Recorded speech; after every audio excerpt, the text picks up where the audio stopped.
Hey everybody, my name is Andrew Davis and you are watching Conversations in Pop Culture, brought to you by my sponsor, Mixum Printing, the smarter way to print. Printing your creative projects can be confusing and stressful, but Mixum is here to make it easy. From their instant quote calculator that lets you get as many quotes as you want for free to their 24-hour customer service support, Mixum is here to make sure your printing experience runs smoothly from start to finish. And you can choose from a range of premium printing options and materials. And the company has also printed many successful Kickstarter campaigns, and a bunch of them you have heard about on this very show. And everybody who uses Mixum is extremely pleased with them, and they really produce an amazing product.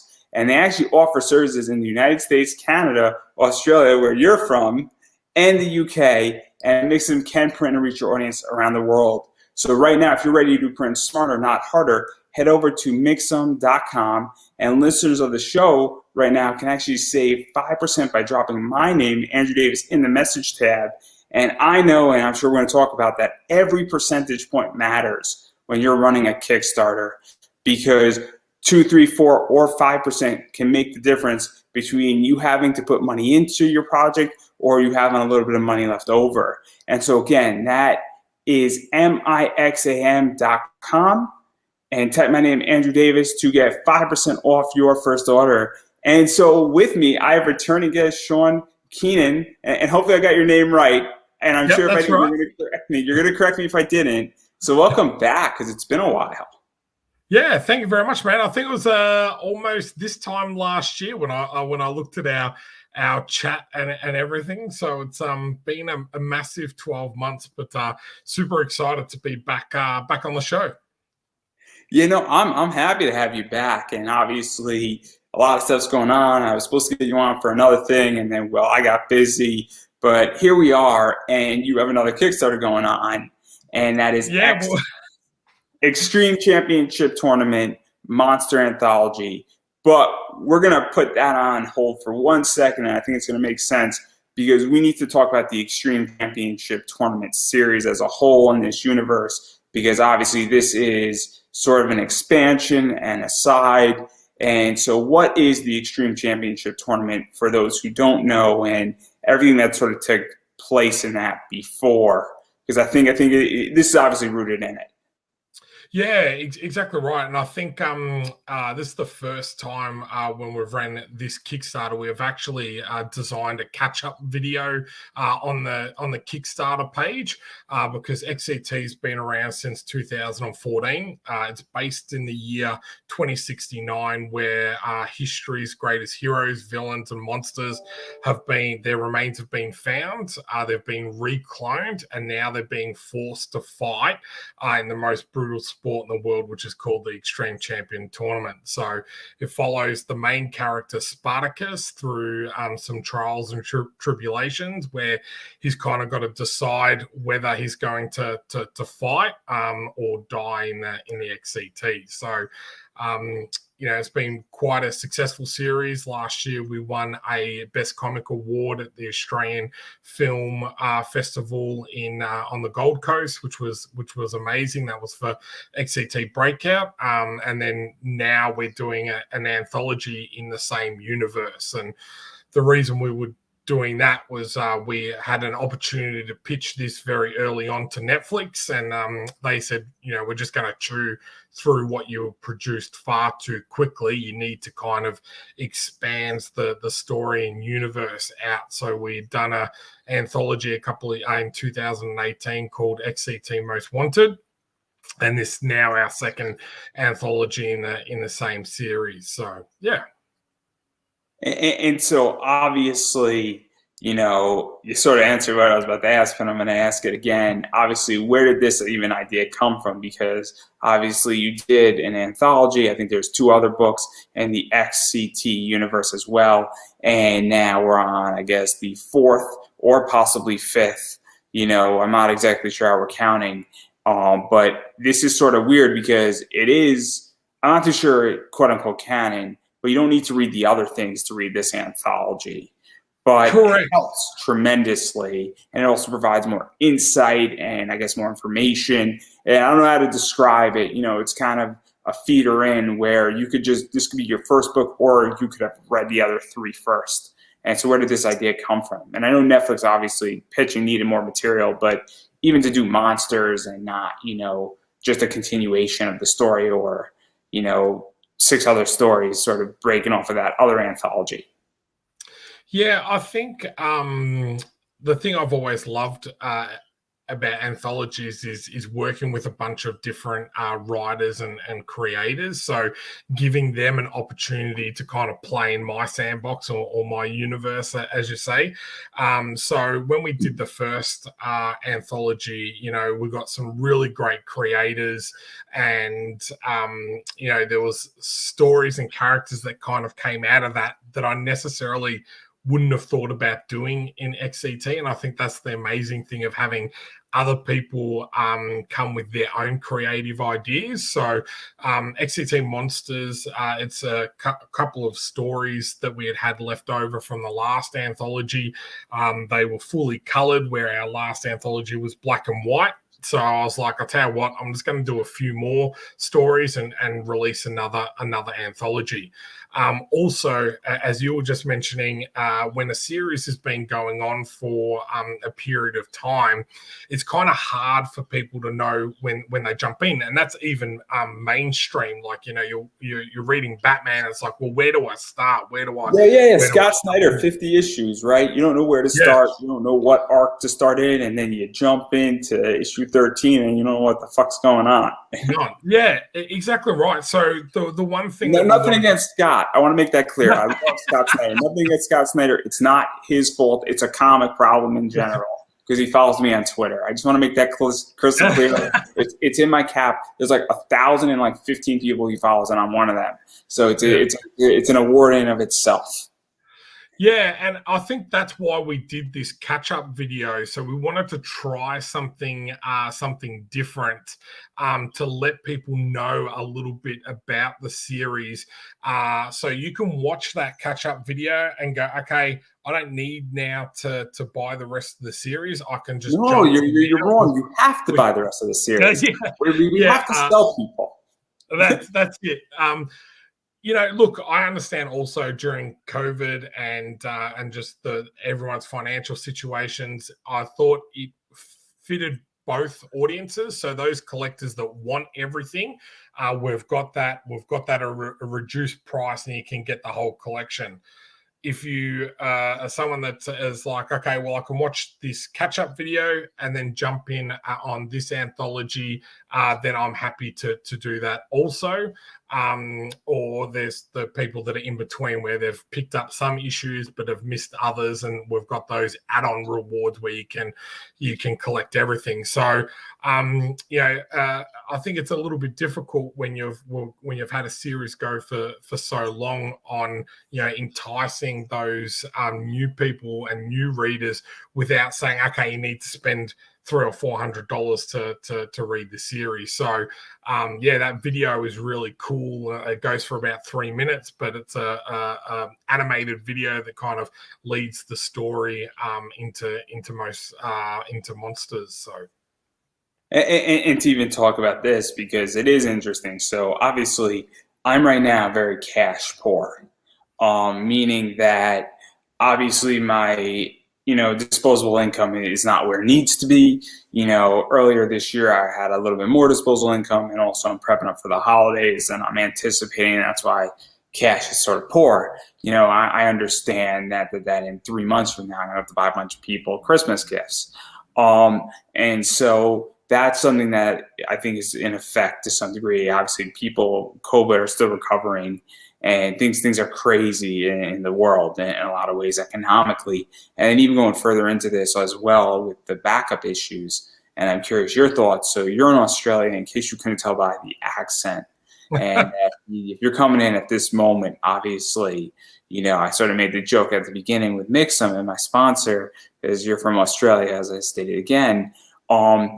It can be very, very expensive to ship to the U.S. So somebody in the U.S. who didn't back the first, 4 books and backed it digitally and really liked it might say it's not economical for me to only get 1 issue at a time versus now getting the complete set, being caught up. And that's the other thing too. because that's something that I'm experiencing when I'm buying comics right now, is that I had to give up certain, I guess, tracks with comics and certain companies, because 4 separate orders at $12 a shipping price, that's $48. It adds up really quickly versus one price, which is something that, and so I'm just curious about that and how you feel about that, and even how you're dealing with that, because obviously Australia is a cool place, but it's not the comic capital of the world. It's Japan, France, and the US.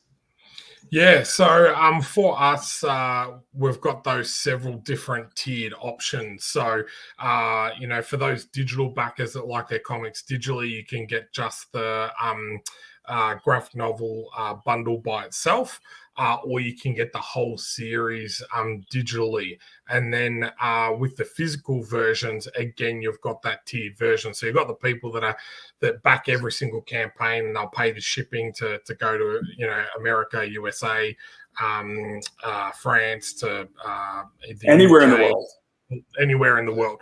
But then you've got those people that are like, okay, well, I've been following along for a while, and it's like, now I'm going to jump in and get everything. So not only is that collection, probably reduce the cost in regards to if you would bought them all individually, but as you just said, you're only paying that one shipping option as well. So it works out. And then on top of that, our Australian US exchange rate is down at the moment. So all of the prices are actually about 30% cheaper for our US backers than in Australia. So that all those kind of things come into account. But at the moment, there's the most amount of comics on Kickstarter at the moment. There's over 260 comics on Kickstarter. It's a platform that has been booming. The success rate of comics on Kickstarter is the #1 success rate in all of the different categories on Kickstarter. So there's a little bit of competition now, even on Kickstarter. Let's talk about that too. Yeah. I'm in competition in which that this show and live streams on Facebook are at their all-time peak. And obviously, when I first started this last year in March and May and April, it was the panacea, and I was on a beach with like a whole 6-pack of beer, and it just kept replenishing, is how I'm explaining this to you. It was paradise. Okay, and it wasn't Hotel California paradise. It was pure paradise, like Hawaii paradise. And come June of last year, July, and by September, the competition increased by tenfold, and then this year it's increased by another tenfold. And Kickstarter is very much like that. And so what is that like? Because obviously I'm going to be doing something on Kickstarter in the next month to 6 months. And it's comic related, and I'm not going to go into the details, but obviously it's become a very interesting thing with all these projects now happening on Kickstarter, and more competition, and it getting oversaturated, I think, is a really good word, and it becoming somewhat unsustainable. So what is that like for you, and where do you even think it's going? Because it's a very interesting line. Yeah, it's really changed, and I think there's no one real easy answer to that, because there's so many facets. There's so many facets in Kickstarter that lend to that, because one thing you didn't mention in regards to more projects coming on is you're actually having higher profile people come on to Kickstarter as well. So not only are you competing with those other independent creators for like that extra dollar or anything, is that now you're competing against the likes of Keanu Reeves of Boom Studios. We could talk about that too. That type of thing. So it's quite interesting. I think it all comes down to building and curating your own audience. And, you can look negatively at things and say, there's too many people on Kickstarter. It's, too hard for my thing to get noticed and blah, blah, blah. Well, they're things that you can't control.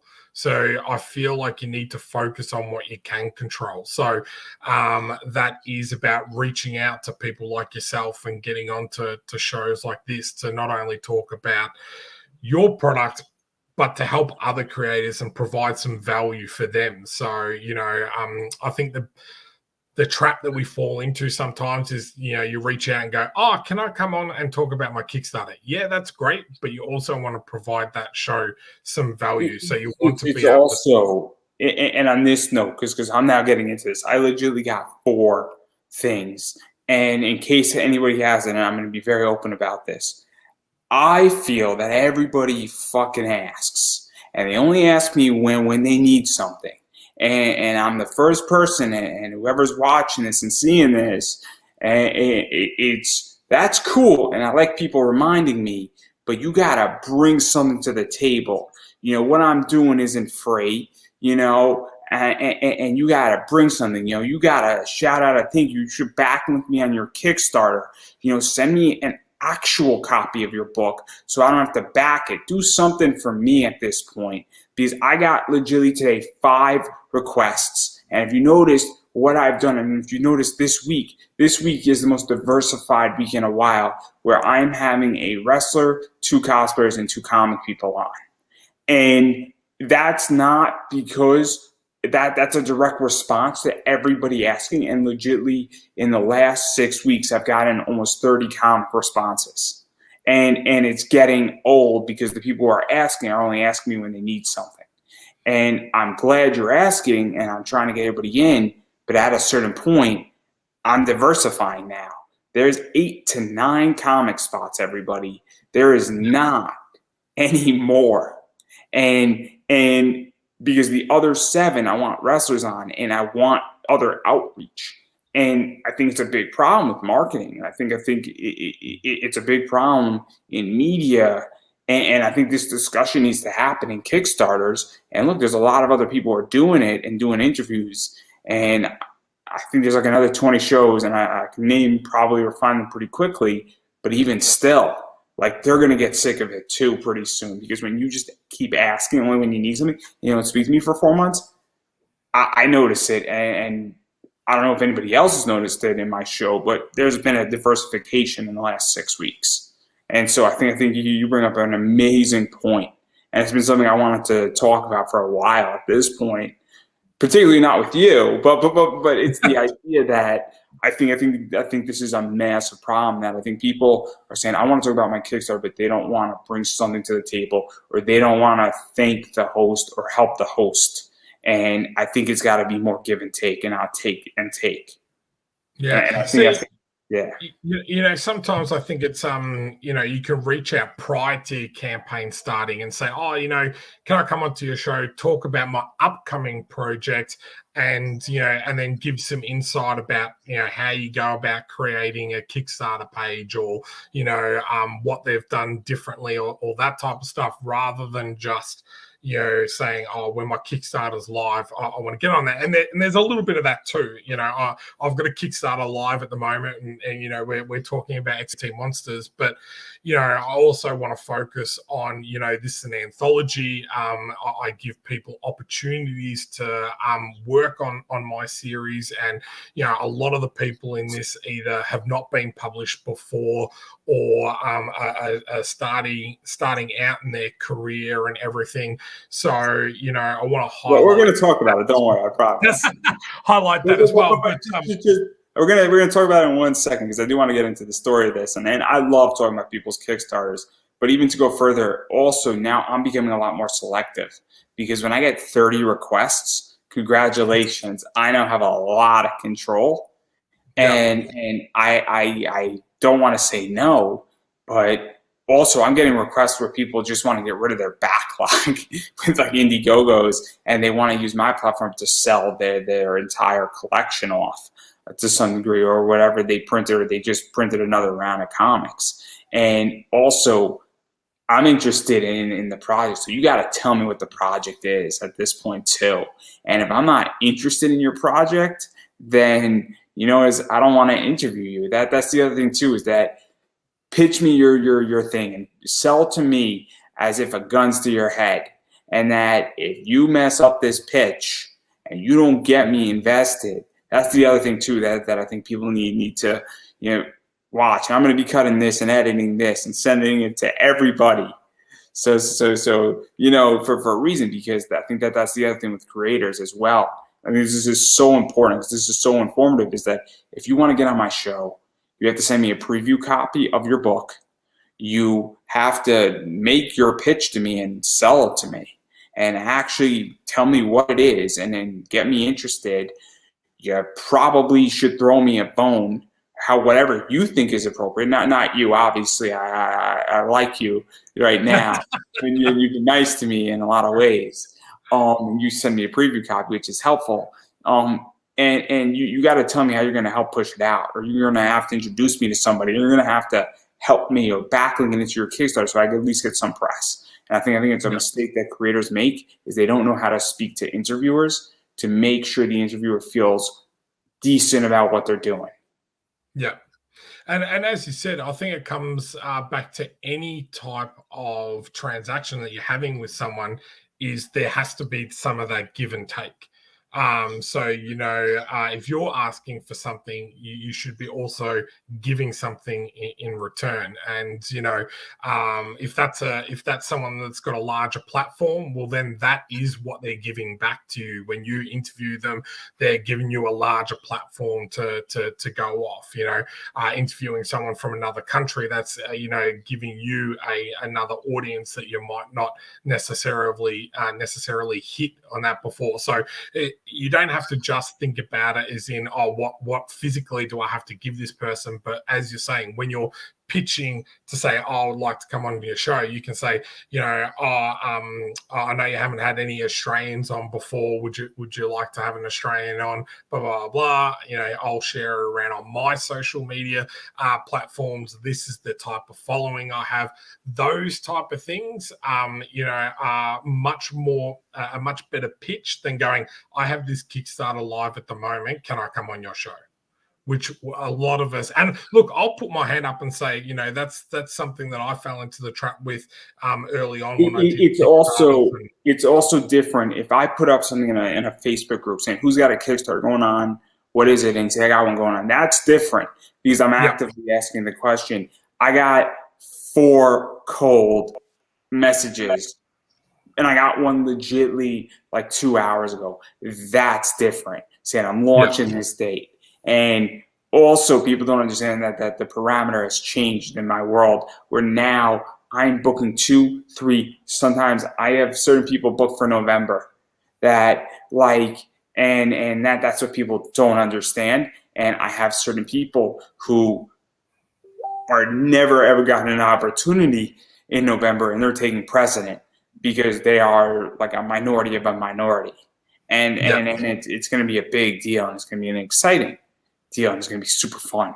That interview, I'm really excited for it. But that's something that is going on, and I'll give a real quick story. I'm doing an interview on Thursday, and this person is a relatively new podcaster, and I've been in the game forever. And I'm like, hey, I could talk about alternative investing, and whenever you want to do it, you tell me, I'll be there. I can't do it Tuesdays and Wednesdays, but if you want to do it at 4 a.m, I'm in. And the person's like, you're the easiest interview that I've reached out, and that. And what I'm bringing is I'm going to be bringing my entire audience in to it, and I'm seasoned, and I'm giving a lot of knowledge, and that's what I'm bringing to the table. And whatever needs social media wise for me when it's released, I'm going to be obviously actively pushing it out into at least 10 to 15 groups, which he wouldn't be normally putting into, and he doesn't know that yet, but that's just where we're going with it. And I'm a professional, and I've been doing this forever. So that's another thing too, is that Sim says, look, I'm part of 10 groups on Facebook, and I'm going to be pushing it the second it's out there. In the first day, I'm going to be pushing it out for you. And I don't need to do it, but I'm going to do it anyway. No problem. I'm going to share it into 10 groups. Or if you have to do it at 3 a.m, I'm going to be there. That's something, but there's a lot of stuff. And I think creators and people like you and all the 4 people who are not watching, that's the other thing too. Watch my interviews and comment and like my page and join my Facebook group. That's another thing. It's a really good way how to get my attention is by joining my Facebook group. Okay? It sounds stupid, but it gets my attention in a lot of ways. Liking my Facebook page and joining my Facebook group gets my attention, and that moves you closer to the top of the line. I wanted to say this for a long time. It's interesting because you do. I've got my own Facebook page and group as well, and you just end up remembering people's names because you see them liking, you see them commenting, and when they've done that a couple of times, you're like, oh, I know Mark. He's asked this question or done this and that type of stuff before. So that's a really good point to do as well. So. But we're going to get out of this topic. I'm going to go on for hours on this topic, and I love talking about podcasting. And I used to teach a podcasting class, and the business deal sort of fell south. And but I love it, and I know a lot about it, and I'm more than happy to give advice. So if anybody's seeing this and wants advice, hit me up. I'll do it for free. Got no problem doing an hour Zoom call for free. For the next month, I'll leave it at that. But let's get into Xtc Monsters, and there's a bunch of stories. And I want to talk about Blackbeard because I don't know if you know the flag that's on my personal Facebook page is the Blackbeard flag from One Piece, made out of Legos. And obviously, I like Blackbeard. Blackbeard is an insane pirate, insane. Fascinating individual. Used to shoot his own troops, had like 6 strings, used to light himself on fire, had like 7 guns, and great pirate, fascinating pirate. And so he starts this, and it's sort of looking for treasure, and story is a little crazy, for lack of a better word. And so how did this one come about, and what was like the planning behind it, and what's going on with Blackbeard? Because I'm not too sure what's going on with Blackbeard. I'm going to leave it at that. Yeah, I think this story came about of just I'm a big fan of Raiders of the Lost Ark, and that's the type of story that it turned into. It's like starts off with an introduction to Blackbeard and the type of person he is. And then, he's not really a monster. I mean, he's a monster of a pirate, but he's not a monster like the others. No, and yeah, I think it'll be explained when a little bit further down the track with him. But he's the story. He's got his beard on fire, as you said, because that was I like to mix in some historical elements and then my own twist on the characters as well. But this one was drawn by Paul Mason, who does the work for Kid Phantom and the Phantom here in Australia. So super happy to have him on board. But yeah, it's like an Indiana Jones adventure type story. All these are short stories, 10 to 12 pages.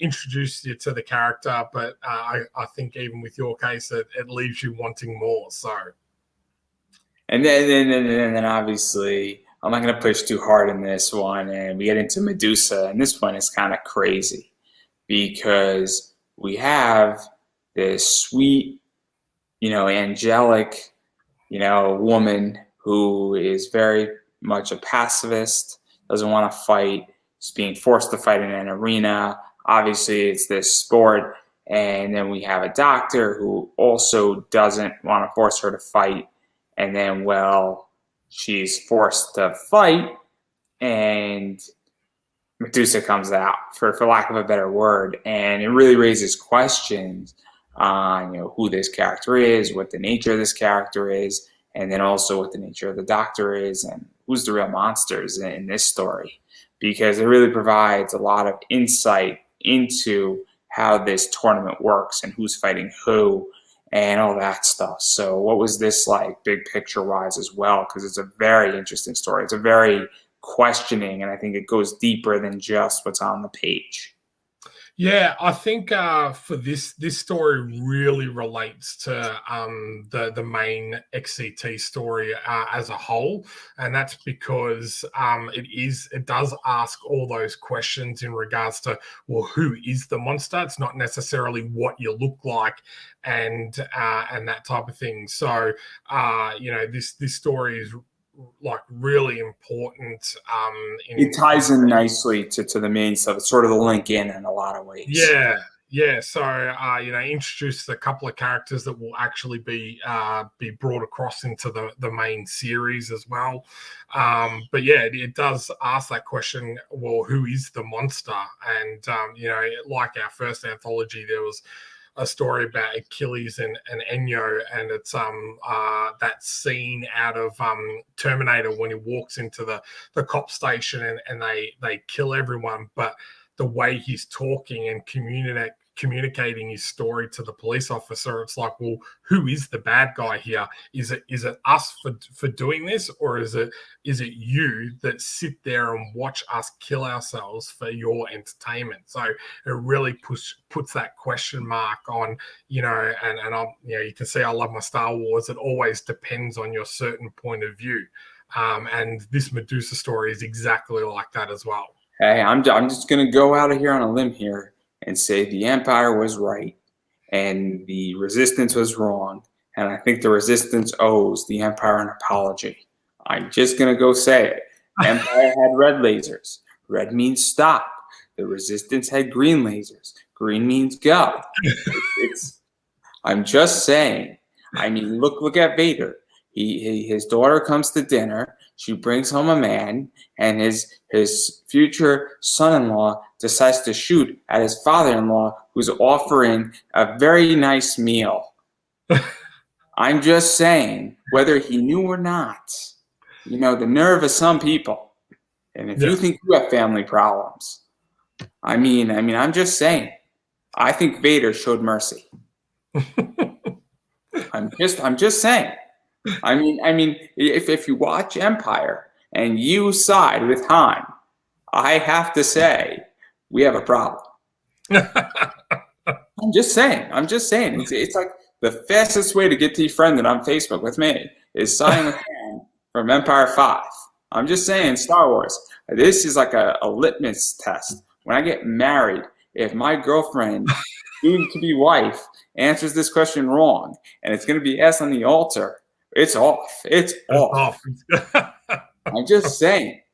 Now, I know some of you might be very upset with this statement here, and I completely get it. I completely understand, because your wife answered the question wrong is what this is about.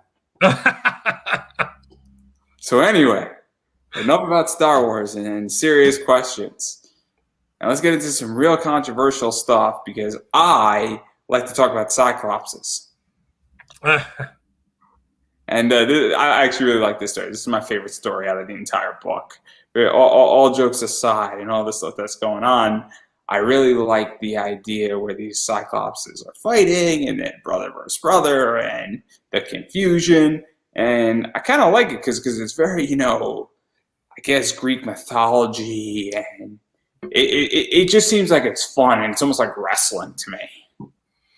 Yeah, well, I'm a big fan of the wrestling, the UFC, and that type of thing. And this one I felt like was a good story because it also shows, XCT and the like, where they literally just throw away these living beings as almost like trash if they're no longer fighting, or they're no longer up to the grade, which is very similar to your wrestling and UFC. You lose a couple of fights in a row, there goes your contract, see you later. You're on the heap, or you're in the second tier competition, and that's called WWE, guys. It's called WWE. And that's like this story. So and then to have that brother connection and everything. I was a big Hardy Boys fan, and that during the mid to late 90s. So that kind of all tied into this story, and the artist on this one is Brad Van Geest. This is actually the first comic book work he'd ever done. So super excited to kind of give someone an opportunity to draw a story and do a comic that had never done it before. So yeah, and I just like it because I think it is really just a fun story. It's also really brightly colored, and that's the other thing that I think is nice, where we go from the Medusa story, which is dark, to this story that is very light.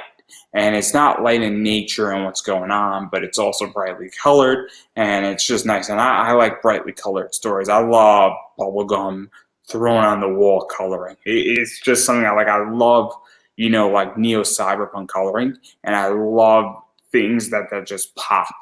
And I love new school pop colors, and I love saturation, and this story has that. And I think it's really nice. And then this is also followed up. So what is that like to have that coloring in there? Because it is nice to have that, and that's what I like in comics in a lot of Yeah. ways. Yeah, I'm very mindful of where I position the stories for that exact reason.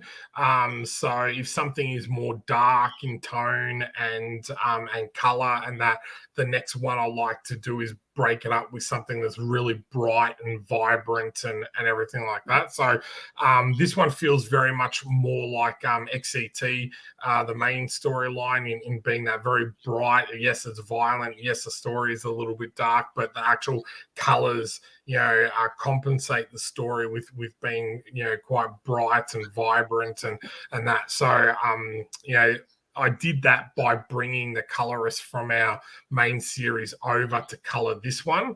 And then again, that gives it that tie and feel and connection back to that main storyline and universe. So, Yeah, and I just like the coloring on it, and I like just the brightness, and I like also how it just sort of flows because it is a little bit lighthearted.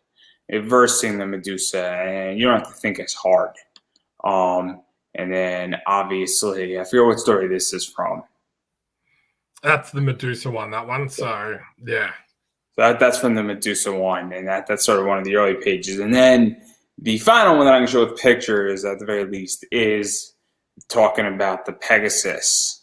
And this is a weird story. It's also something that's going on, and I kind of don't want to ruin some of it because I think there's some shock value that's going on. I think Hercules is in it, and we're getting a very interesting thing that's going on here. And I don't know how we can talk about it. I got a way how we're going to talk about it. Just not if it's a very light breezing story. Yeah. Yeah. It's very good, and it's very shock value, and I'm not being lazy. It's really something that is nicely done, and very interesting take on Pegasus, to say the least. And the style is very different to what we would usually do. So that's done by a Melbourne artist called Ben Sullivan, and he's very he's known for Toby and the Magic Pencil, which is a very much cartoonish style type of thing. So when he came back with this to show me, I was blown away because that was not what I was expecting at all. But it's a very throwback to that late 70s, early 80s style. And he's did all of that, the colors and everything, and it looked really, really beautiful on that one. So. And it's just very, very, very interesting and it's a unique take on Pegasus. And then we have to talk about Sasquatches because that's kind of fun too. And I don't know what a Sasquatch is exactly, but very interesting about capturing them and bringing them in, because a lot of what this story is dealing with is that creatures are either captured, and this entire anthology is dealing with creatures are either captured or they're being captured, or they're choosing whether they want to fight or how they want to fight or what their response is to being in their environment. And well, we're sort of seeing the capturing of Sasquatches in this, and we get a very interesting response at the end where the guy who captured them said, "I'm going to be rooting for you to some degree, and I'm going to be in the front row watching you guys fight." And so, really interesting, Not too sure if it's foreshadowing, not too sure if it's hinting at something else of what Sasquatches are, or it could just be that a guy is really fucked up in the head and he just wants to see complete carnage.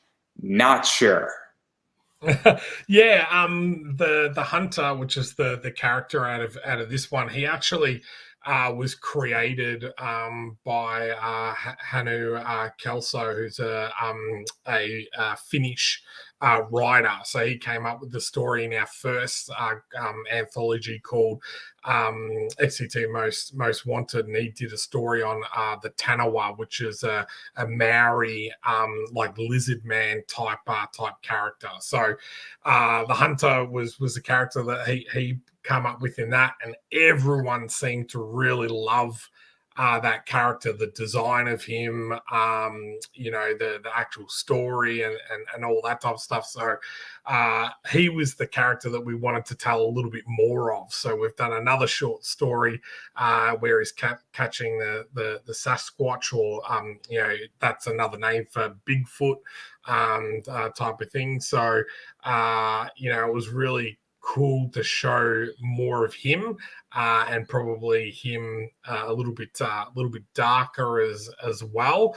So we got the same artist and the same writer back together to do this short story, which is really, really cool. So and again, with the colors and everything, Alex is our main artist on the ongoing series. So again, we got with his artwork and Wilson's colors, again, that ties back in.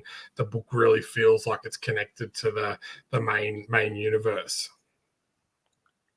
And I just like this, and obviously, it's a fun one too. And then the last story I want to talk about is the werewolves.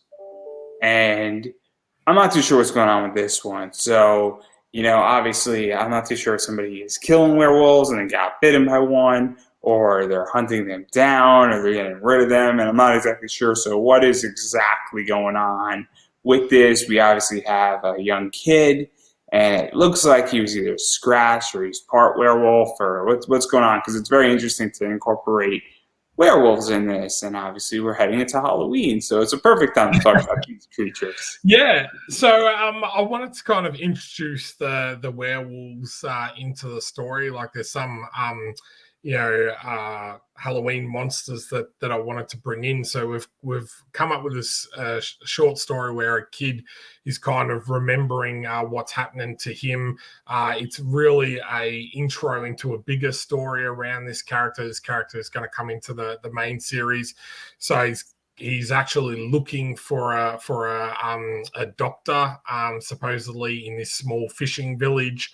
The fishing village is got a really bad storm, so the full moon is covered and everything at the moment, and he's kind of sitting there having some food and kind of remembering what's brought him to this space. And that's a family member of his who gets locked up once a month, and then he's like, as kids do, I want to know what's going on.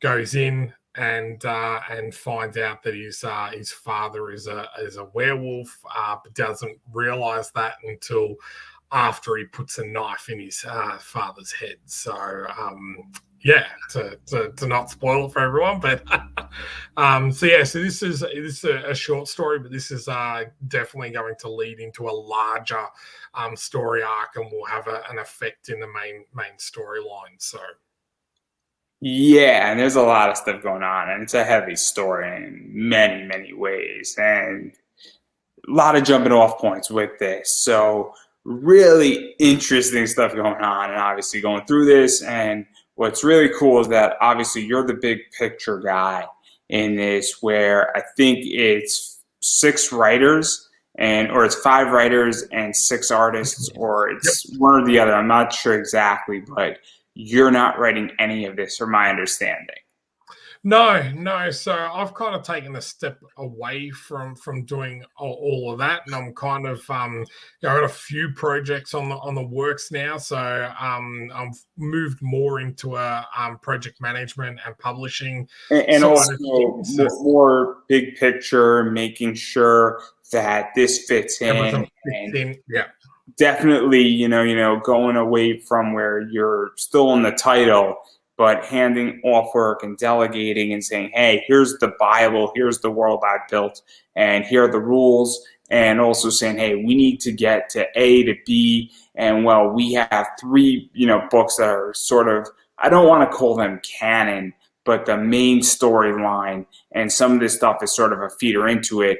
And I need you to hit points A, B, and C, or hit points A, B, and D in there, so that when we get point C, it connects, and everybody who has had this then understands why we did X.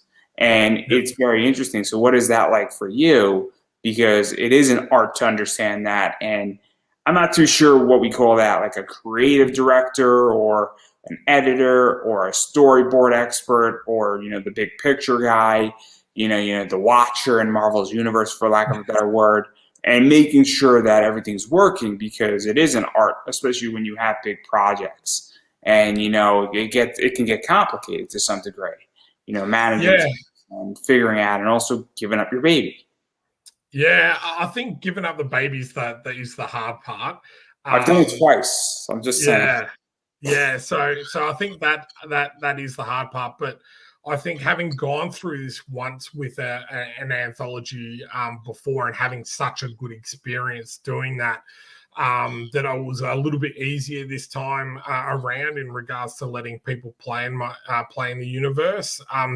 Having full creative control also is the other part that makes it quite easy. So there's no other owners or creators involved in Xct. So being able to say yes and no to things is and be that godlike figure is nice and easy, because you're like, I tell you what, I appreciate the work that you've done, but that does not fit in with Xct or anything like that. And one thing I will mention is to talk about that and table that. If somebody submits something and you're not interested, do you own the story they submitted, or can they go and say, hey, I want to take it out and I want to go and do a weird Medusa story and modify it and have an entire concept where Medusa gets captured by the Romans, for instance, and she's fighting her way through the Colosseum for whatever reason? Or is it that that's in the backlog and in the vault?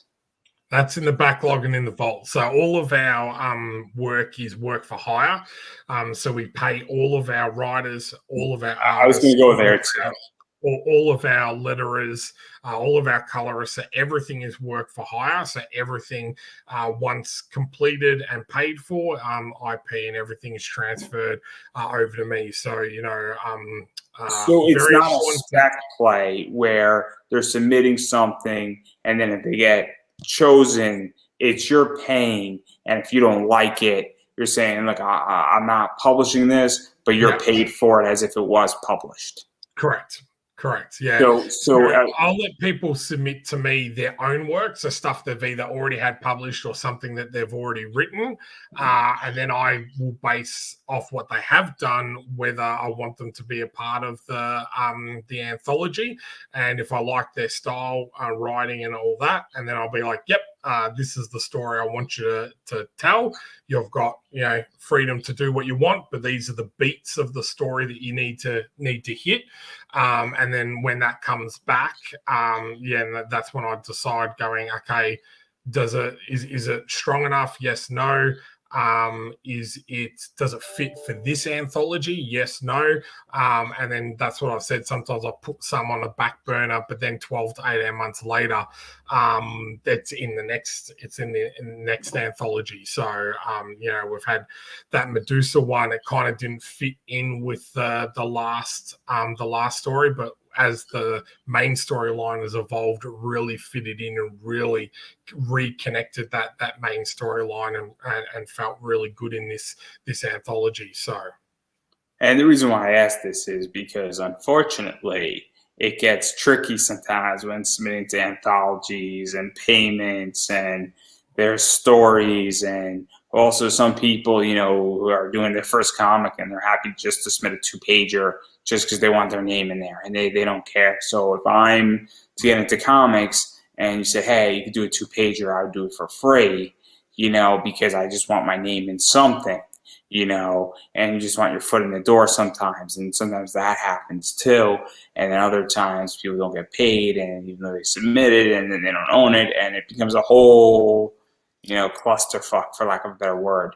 And Look, contracts, if I can give one piece of advice on this show, is invest in a good contract. So if you do a contract once, 9 times out of 10, you're able to reuse those for, when you're doing, if you do a writer one and an artist one, then you can reuse those same contracts and just change out the project title or the person's name, so on and so forth. But, I've been burnt on a contract before.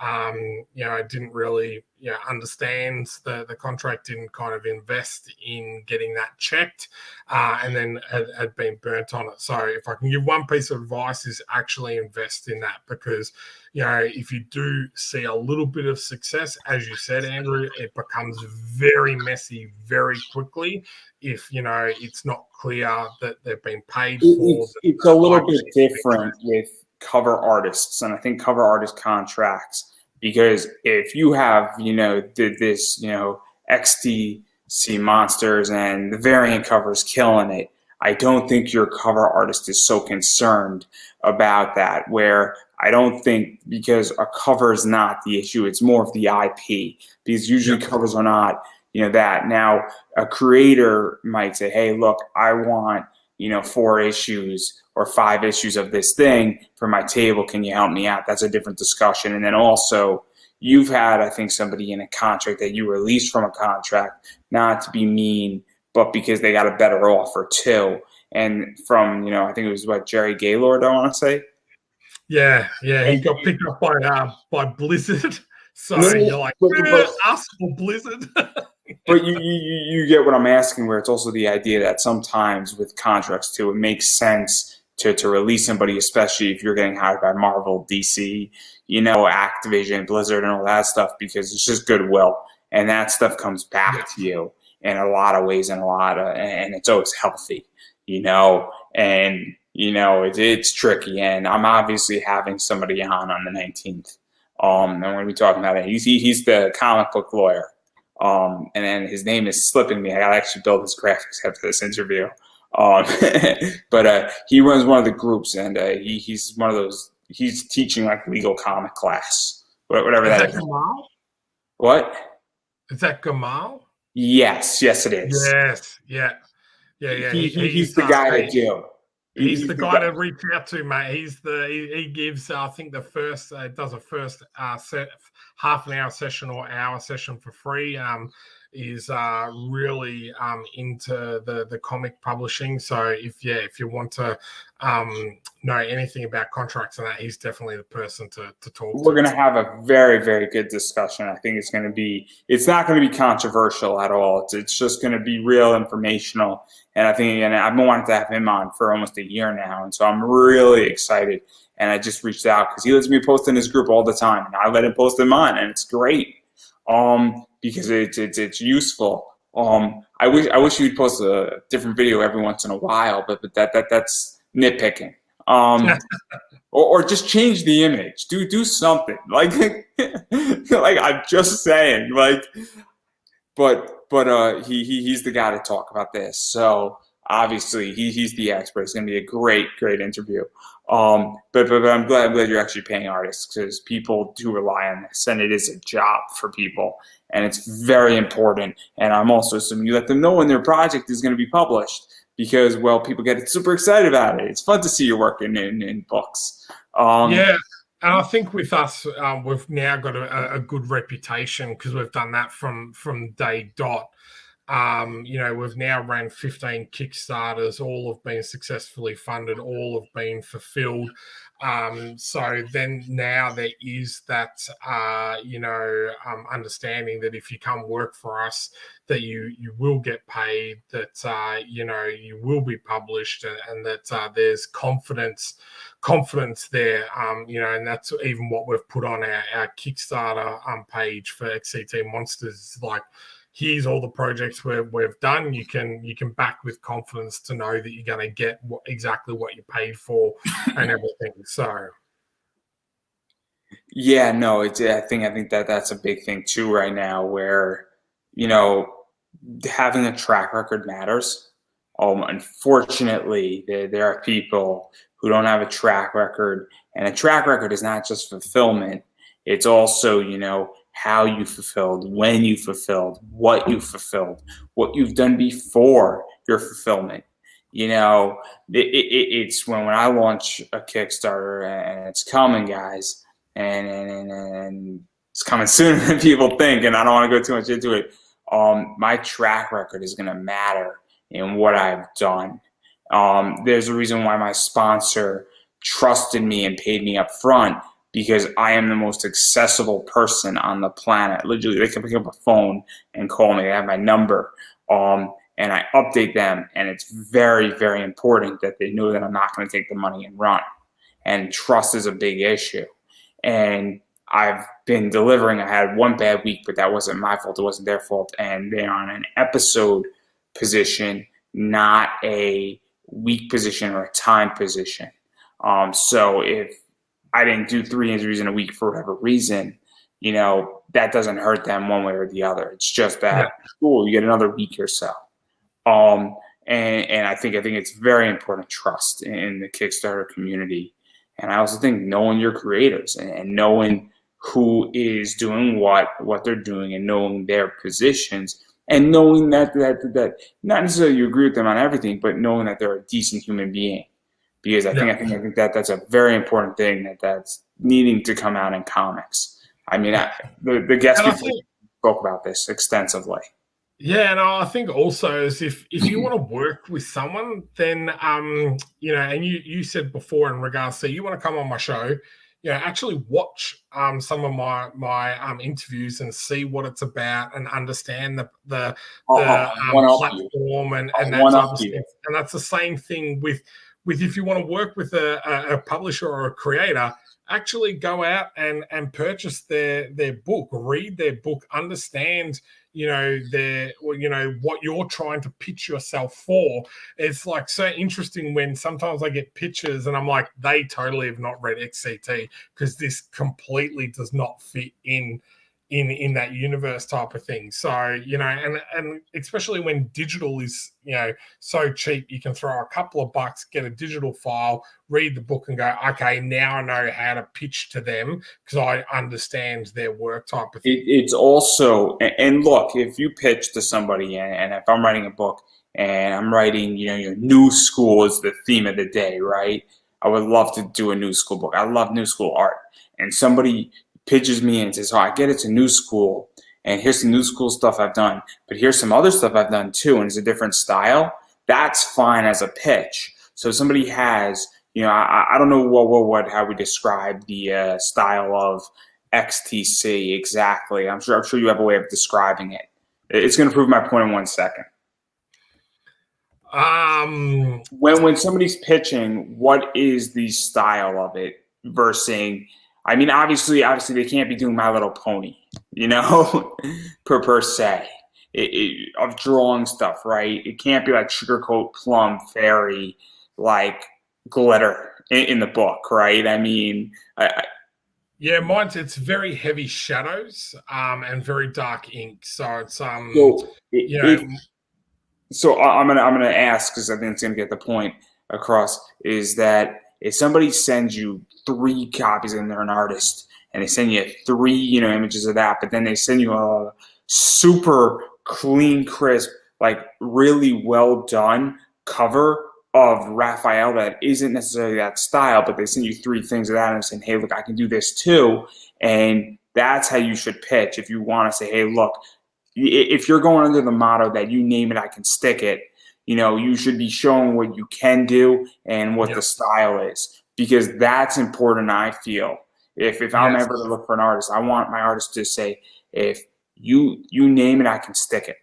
Because that's the other good thing about doing that is then I might go, I'll tell you what, I'm not necessarily wanting them for an interior book, but damn, I like this style for another book that I've got. I would like either them to do the interiors or a cover or something like that. So being able to do that and show, okay, this is some sequential work and that kind of matches what you're asking for, but this is also what I can do. That keeps you in the mind for other projects and other work.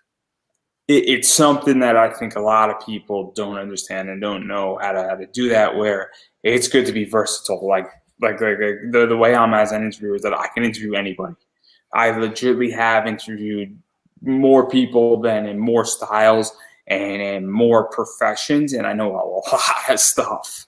And you name it, I can interview it. And we said, if you threw me a doctor, if you threw me a wrestler, if you threw me an exotic dancer, I can do it.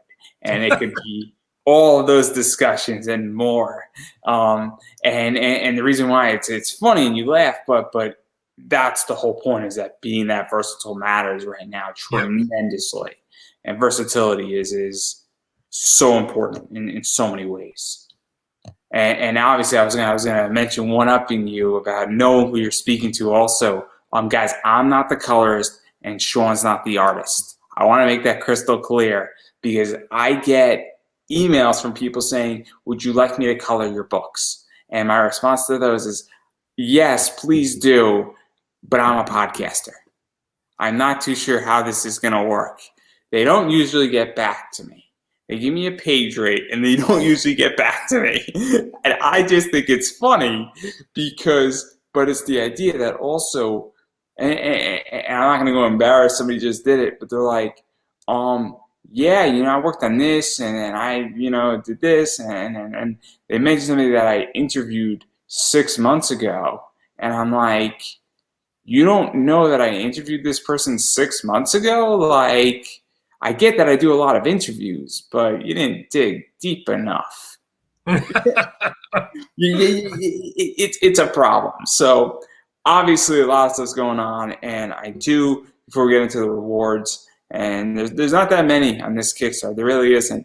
What can people expect with the XTC Monsters book and the XTC world going forward? Because it is getting very interesting, and this world is growing in a lot of ways. So we've got some major projects coming up over the next 12 months. So we've got Xct Infinity Issue 2, which is a crossover with a video game company, which is kind of cool. We launched the first issue of that crossover last year. We're relaunching Xct Most Wanted.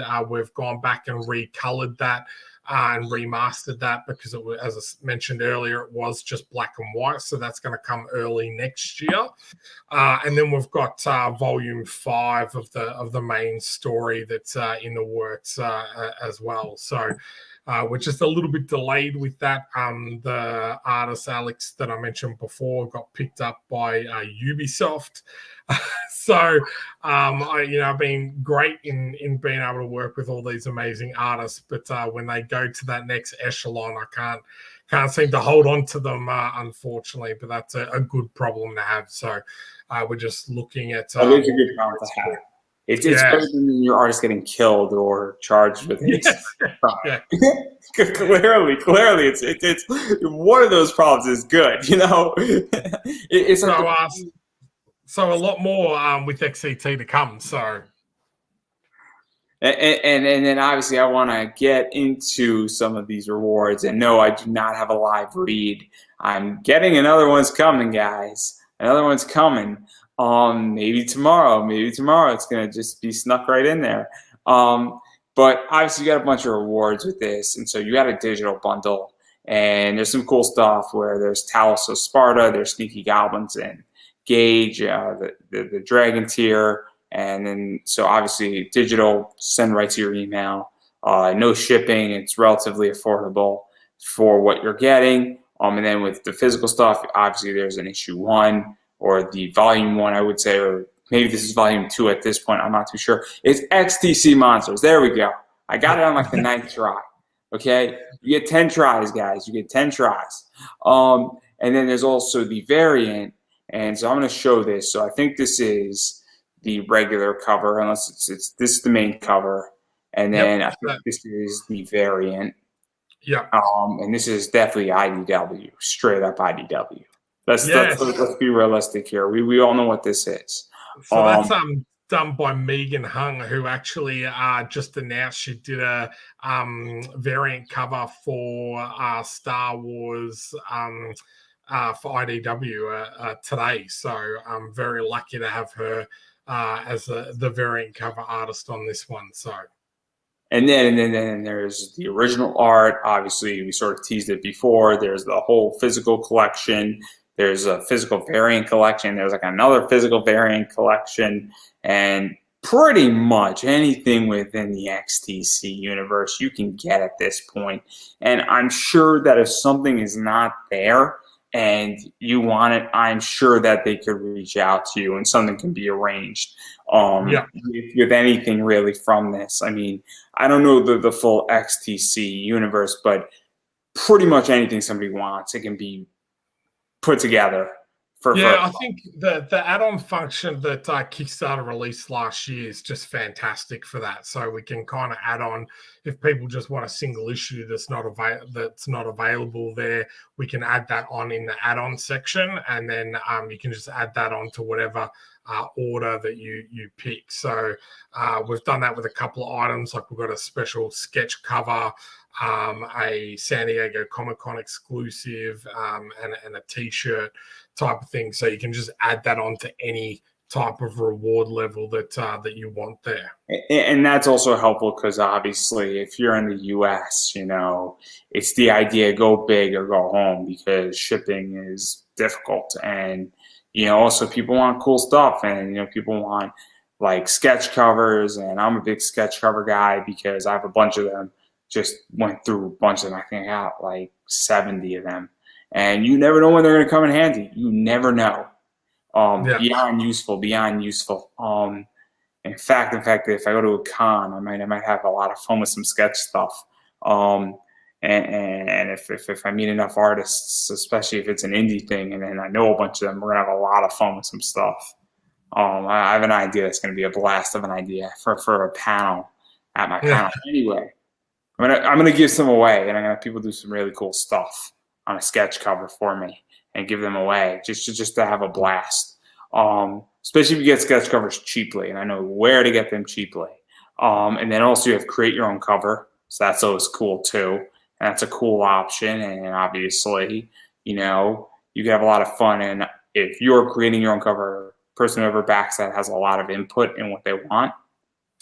Yeah, so we did this for the first time on our last campaign, the 13th Labor, and we had the two people back it.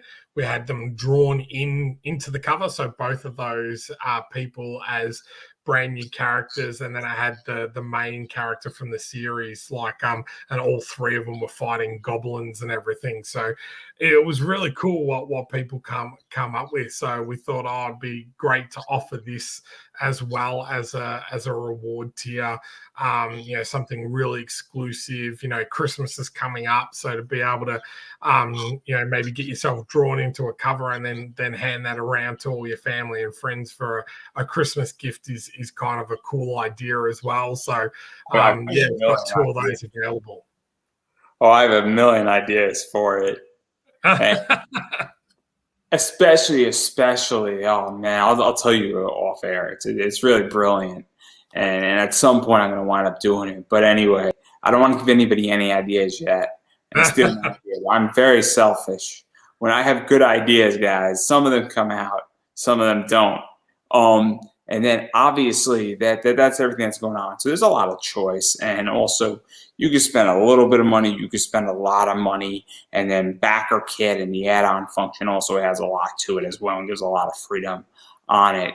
And so there's a lot of stuff, and there's something for everybody in these rewards. And especially if you don't want to pay the shipping, because shipping, as I stated, is very difficult. And so if you just say, hey, look, I want the book digitally, and that solves the shipping problem, saves you money. So on that note, I do want to back out of your Kickstarter, and I want to talk about where conventions are going, because you guys are screwed in Australia. You are screwed, okay? But I'm saying it with a positive attitude, okay? We're saying the glass is half full here, where you're in serious lockdown mode. All jokes aside, it's pretty brutal down in Australia, and it is not, and then COVID is not going well, and lockdowns, and nobody's leaving the country so quickly. So yeah.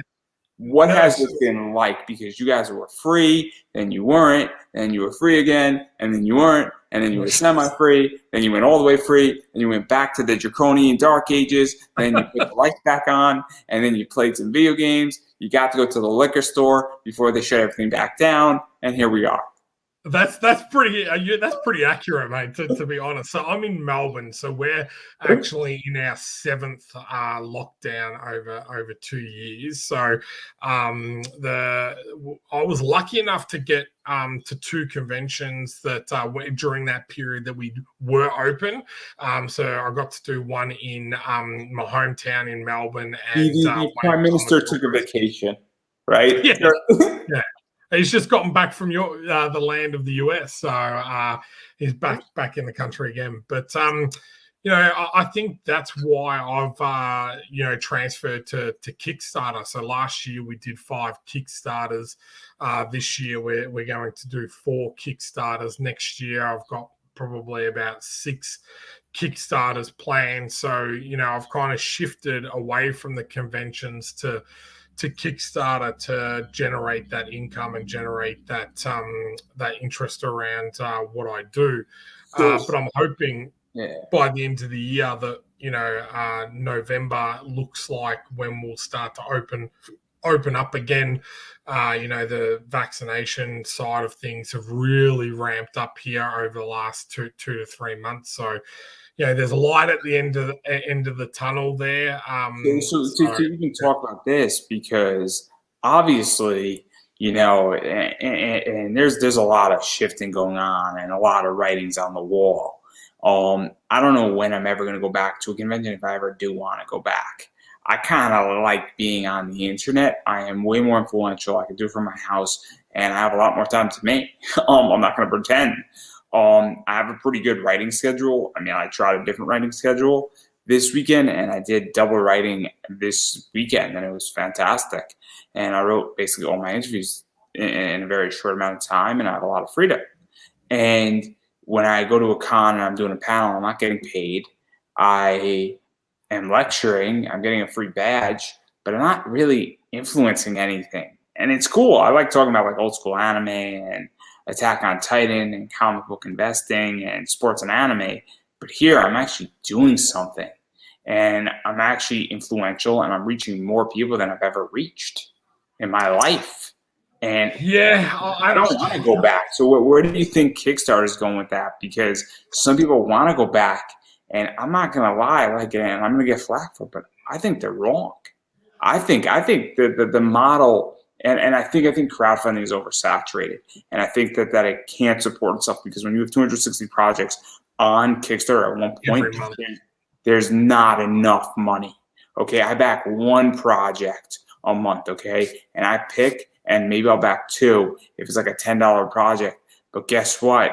Most people I interview, I don't back your project, not because I don't want to, because I can't afford it. There's only so much you can milk a cow before you kill it, and the thing is going to have to go in regression. I mean, it has to, because it can't support itself. Yeah, and I think that comes back to, getting people on the platform that necessarily weren't on the platform before.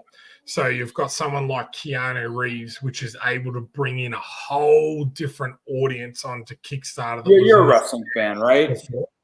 Yep. I'm going to ask you a question that's related to this. How do you feel about Ronda Rousey? I liked her for a period of time. I'll ask you a different question with her. We're going to get there. Do you think she was good for WWE? No. Right. Do you think Keanu Reeves is good for Kickstarter? Yes. See, this is where we're going, and we're going to disagree, but we're all adults in the room. I think Keanu Reeves, Scott Snyder, Jeff Lemire, Charles Soule, Ryan Brown, as far as content creation, Boom Studios, is not good for Kickstarter in the long run. Now, I think they have a right to be there, and I don't think they did anything wrong in content creation, but I think they've caused a lot of problems because they brought a bunch of air in the room, raised all tides artificially, and then everybody's like, this is great. This is fantastic. Everybody did great for about 6 months on Kickstarter. Then that thing fell apart, and nobody realized that that was the time to captivate and double down and triple down and quadruple down and use every tool you had in those 6 months to capture as many eyes on in your email list as humanly possible. And I think, people didn't realize that a lot of air comes in waves, and then the next time this is going to happen is in 3-4 years, but the landscape is going to be shifted. And that's why I say that I don't think they were good for Kickstarter, because I think it was a short amount of time that nobody knew how to react to it, and a bunch of air was brought in, and it was the biggest missed opportunity in crowdfunding. And looking back, nobody in comics wants to talk about it. And I think there has to be a serious conversation. You don't ban them, but you have to understand the error.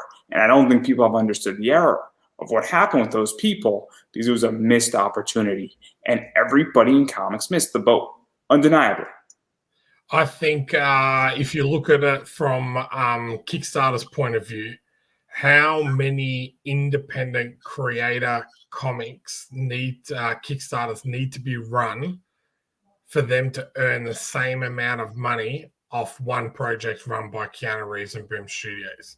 Oh, no. I think it was great for business. I'm not talking about the business of Kickstarter, because I agree completely with that, because they got their 6%. From an independent side, I find that if there's more people on Kickstarter and looking at projects that were not on there before, then that gives me an opportunity to sell to more people.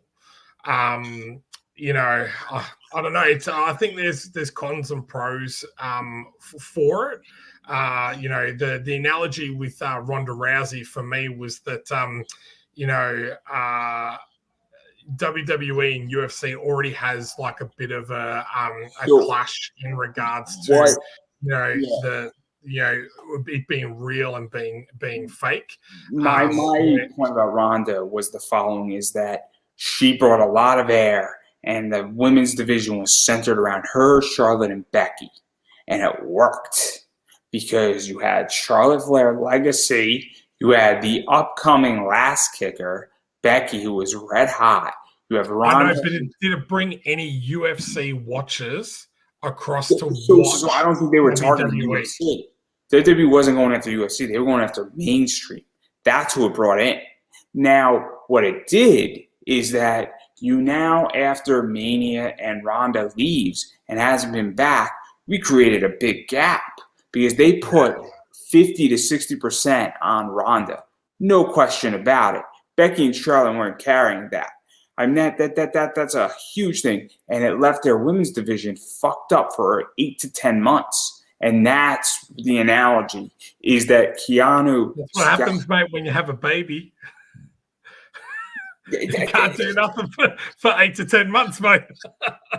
No. I agree completely. But the idea is that you basically took massive amount of press, and then that way that would be redistributed, and WWE really didn't do anything for 8 months. So, and their women's division suffered for a while because of it. And that's the analogy, is that when you bring a lot of air and hype into something, then that air dissipates the same way it came in, you create problems. But I think that if that's the new model, I like Boom being in Kickstarter. I like big companies. The He-Man game, I got no problem with whoever's doing that on Kickstarter. I think it's kind of cool. I enjoy it. I back big books like that. I backed the curse word books because it was cheap to back it on Kickstarter. It was cool to back it. I was part of a crew. I was part of a community. Don't get me wrong. But at the same time, I think it has to be publicly acknowledged that it caused just as much damage, if not more, as it brought in the pros. Undeniably, in my opinion. Now, I've never run a Kickstarter. That's my opinion, and that's what I've analyzed. And I just saw the economics in it, and I see it now looking back, and hindsight's 2020. But that's how I view it, and I sort of did it the same way. And look, I'm not saying that it shouldn't have happened, it should be banned. I say the market determines everything, and everybody has to be smart enough to know how to adapt to the market. 100%. But I think it was brilliant for Kickstarter. Kickstarter made bank as a company. They made bank on it. Oh my God, brilliant, brilliant by Kickstarter. But anyway, we got off on a tangent. So I'm curious, getting back onto the tracks here, where do you see like Kickstarter going? Because as I was stating, I kind of see it as the future. I'm part of the great digitalization pivot. I don't want to go back. And maybe it's personal to me because I'm now in this business. And now I'm actually doing, and I have a sponsorship and I'm doing live reads and all that stuff. And I'm making money in this for the first time since I started this in like 2012. So 9 years, and this is the first time I'm making money. And it's because of the digital pivot, and it's fantastic. Yeah, I think with any tools, if depending on how many tools you use is going to determine how successful you are. So if you just want to use digital and just want to use Kickstarter, then you'll reach a certain level of success. But if you decide to use Kickstarter and conventions, then you will reach another level of success. If you use Kickstarter, conventions, and mainstream distribution, then you're going to reach another level of success. So I think it's about what tools that you use rather than where is Kickstarter going or where are you going as an individual. I think it's about how you use those tools moving forward in regards to where you can go as a creator, and your success is linked to that. So. And I also think it's also knowing your audience, and also there's a million tools on Facebook, and it's the idea that sometimes in certain projects you might make more money selling directly to your consumer than you would through distribution, and it's understanding, and that's why this is so interesting, is that sometimes it makes sense to be in comic shops, and other times it doesn't, and it's such an interesting world that we're in right now. And obviously, when I say I'm part of the great digitalization pivot, I'm not talking about necessarily digital comics and just doing digital comics. I'm talking about having an online presence, because I think that's going to dictate everything. I think Definitely. I think that's the future. I think whether you're selling on eBay or Shopify or I don't know, another website store or Amazon or whatever, even just Comixology. I just think that's the future. I think I can reach more people than I could reach more people online for the same amount it would cost me to buy a table at a con. Yeah, that's the biggest thing that I've found over the last 12 months, with COVID and everything, is that if you reinvest that money that you paid on a table on advertising online, you're actually able to, as you were saying before, you're actually able to target your market much better than at a convention, because really you're spraying and praying at a convention. Like, yes, they get 20, 30, 40, 50,000 people through the doors, but are all of them interested in mythological battle type stories? No. But I can go onto Facebook and say, I want to target 20,000 people that like mythology, historical drama, and that type of thing. You could even target them without even doing ads. You could just go into a group that just loves this shit, and boom. And then you could go create your own group that wants this stuff, and you don't even tell them about your comic. And you put in Spartacus, war weapons, and MMA group, for instance, or you could go create a group. I have 247 members in a group right now who are all indie and podcasting people. I threw up, my live read, from the one before, and I got that person like 7 backers in a minute. Okay, and they paid me. I'm the first person to say this, but I legitly made them back their money before they even did the live read by putting up their thing in a group. It's insane what you can do. Yeah. It's funny because I'm in quite a few groups, because I've got different projects. I'm in different groups for different things. So I've got a cyberpunk dystopian series. So I'm in like a couple of sci-fi cyberpunk groups, and I'll post in those about that graphic novel. But then, as you just said, this book's got Spartacus in it, so I'm like in that Spartacus mythology, historical type groups as well, and I post about that project. So again, it's all about understanding your audience, where your audience is, and then marketing towards that. And so it's so interesting, and I love Facebook. And then I'm not gonna lie, I think Facebook is the greatest thing. I think that people don't know how to utilize it. I think Twitter is great too. I think Instagram is fun as well. They all have a purpose for me. And again, I don't want to go back, because going back into an environment where it is impossible for me to make money to an environment where I legitimately can make a lot of money. Yeah. I mean, well, what would you choose, right? I mean, it's a no-brainer, right? And especially when you're making money for the first time, it's a lot of fun. And so that's where I'm at. But again, it's not about me. So obviously, I do want to give you, we've been speaking for a while, and I want to give you an opportunity to self-promote. We covered a lot of stuff. Some of it good, some of it bad. Obviously, I don't know where you stand on Star Wars Episode 5. Clearly, the Empire was right, and you might be off my friend list in an hour. Played the fifth. Clearly. So, obviously, joking aside, because it's called comedy, where can people back the Kickstarter? Where can people pick up some of your work? Where can people find it? And obviously get digital bundles and all that stuff, because as well as follow you on Facebook and interact with you on Facebook, Instagram, Twitter. I don't know if you're on TikTok, Snapchat, Hummingbird. Yes, just got onto TikTok. That's a whole new world. I'm trying to understand. I gave up on TikTok, so don't feel bad. And you're older than me, so if I gave up on it, it's not for me. I got enough things to deal with. Yeah. I don't feel like TikTok and going down Dorothy's, Wizard of Oz shit. Yeah, well, it's nice and easy. You can find me literally on every platform as Comics, the number 2 movies. So we're on Instagram, Twitter, TikTok. Our Facebook is Comics to Movies, and we've also got a website, www.comicstomovies.com.au. My name is Shaun Keenan. You can reach out to me directly as well on Facebook. I've got a lot of creators that I deal with and help, with their Kickstarters. Xct, so Xct Monsters is on Kickstarter at the moment. We have 24 days left of the Kickstarter.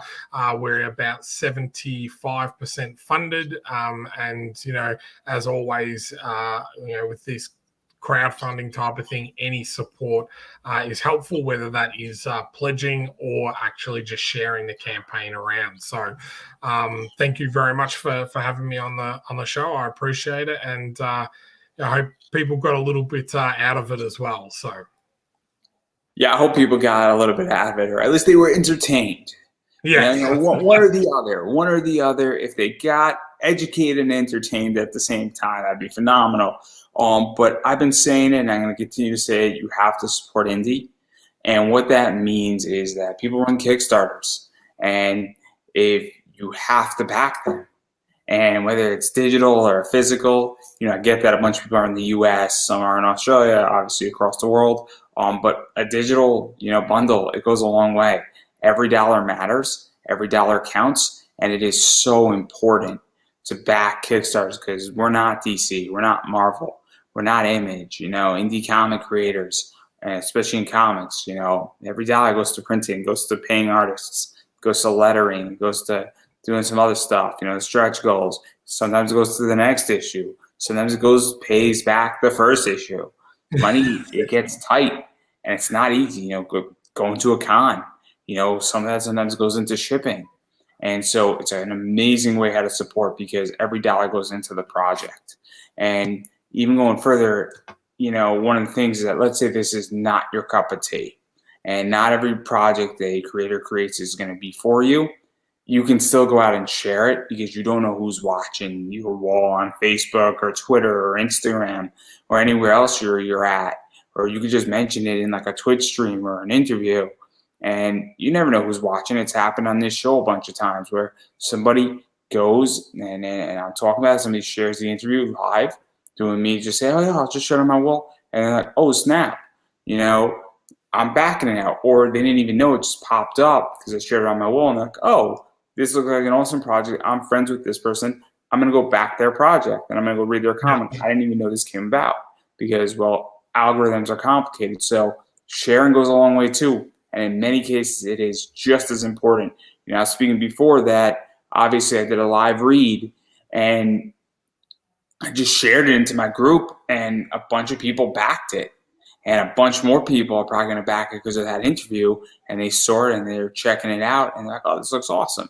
And so it goes a long, long way because you don't know who's checking something out. So super, super important in that regard. And I think that's something that has to be done. And obviously following people on social media too, you know, following your Twitter, following the Facebook, checking out your website, obviously the Instagram and all that stuff, because you might not be doing a comic today that they like, but tomorrow they might be doing their favorite comic. And if you're informed and you're obviously in email lists and Twitter and Facebook, you'll be knowing when those books drop. So that's very important as well. Also, I am an indie content creator. It is no secret that obviously I have a sponsor and they do a lot of stuff for me, and obviously they paid me money, and that helped to get a bunch of stuff done on this show and keep it going for season 3. But running a podcast is not cheap. I have Buy Me a Coffee.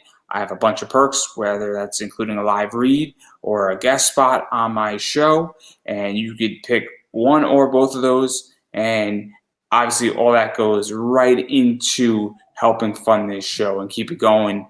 And obviously the more money I have, the longer this thing can go onward. I will say that those rates are going to be raised up or possibly eliminated for about 6 months starting on November 1st. So if you buy now, those rates are locked in. But on November 1st, and that should give somebody some inclination of why that might come about, those are either going to be raised or eliminated. And things are changing, and so obviously if you're watching at this point, that's something you might want to pay attention to. But enough about me. I'm going to give you the final word because we've been speaking for an hour and a half, and my throat is sore, and I have Jell-O waiting for me in my refrigerator that it looks yummy with junior milk, orange and chocolate in them. So that is your cue to give us the final word. Well, thanks so much for watching today, guys. If you get a chance, check out Xct Monsters on Kickstarter today, or head over to www.comicstomovies.com.au to follow the story there. Have a great night. And that's a wrap.